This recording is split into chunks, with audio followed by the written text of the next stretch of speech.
Welcome back, you guys, to another tutorial on how to download Paint.net. So today we're going to be downloading Paint.net. And Paint.net is what I use to create a bunch of images and all that good stuff. But it's a really good image editor for PNGs, JPEGs, whatever, you name it. And let's go ahead and show you how to download it. So go to your browser, and first of all, don't be the person that goes to actual paint.net, because this is actually not the program. And don't try download paint.net, because that's not going to work. It's actually get paint.net. And you can go to the website, you can just look up download, like this, download paint.net, and it should be the first link. But just go to get paint.net, and then click on this right here, and then click on... No, go to download. Alright, go to download, and then this. And then click on this right here. And this will download the zip file. Alright, so we got it. So now just drag it onto your desktop and extract the file. I don't know if I still already have it on my desktop. I might. But extract the files. And there we go. So now we have this folder right here. Here, I'll drag it to the middle of the screen because for some reason my mouse didn't show up in the last video. But here we have the installer wizard executable. And yes, give it permission to create something on your drive. And then it should start the download process. Alright, so go ahead and next. Yeah, agree to that. You can read through it if you want. It's not that long of a legal document, but... Well, not legal... Well, yeah, I guess so. But this is going to take a very, very long time. So, just give it a minute. Alright, now it's installing. Alright, here we go. Of course, you can donate if you want.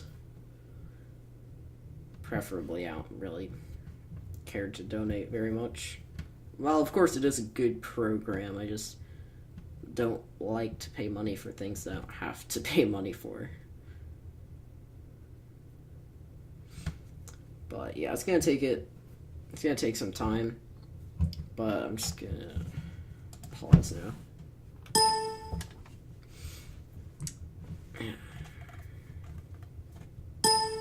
Alright, so now, click Finish, and there we go. And now Paint.net is open. If you want, I'll just actually show you guys a few things in Paint.net. So, if you hold Control and you drag your mouse, you can zoom in, zoom out. So if you have something like that, you can adjust things. Just adjust your screen, and bam. Now, if you press P, you start drawing, and if you press B, you start using your paintbrush. So, like, say you have that, and then you can start brushing. And if you look closely, you can tell the patterns are different. But yeah. If you press E, that's your eraser. So this actually, like, erases to transparency. So if you want a transparent template, just do Control A, which will highlight everything. You can do backspace to make it all the color that your color palette has as its primary. And if you press delete, it sets it to this. You can select by pressing select or S, and then now you can only paint in that part or do whatever. I'll just use blue. So now I can only do that in there. And I can only erase in there, and I can only do stuff in there. If you press escape, like if you click in there and then press escape a couple times, pressing S actually scrolls through these 4 images on the side. Oh, here, I'll just drag it to the middle of the screen. If I press S the first time, it'll do this, where I can do all that. If I press it again, it is zoom in, I believe, or... Oh, it's this thing. Yeah, it's the selecting thing, I think. If I do it again, I think it creates a circle version of the original one, and then this is select the color, or select what color. So like, it's kind of hard to really explain this, but if I have a bunch of blue,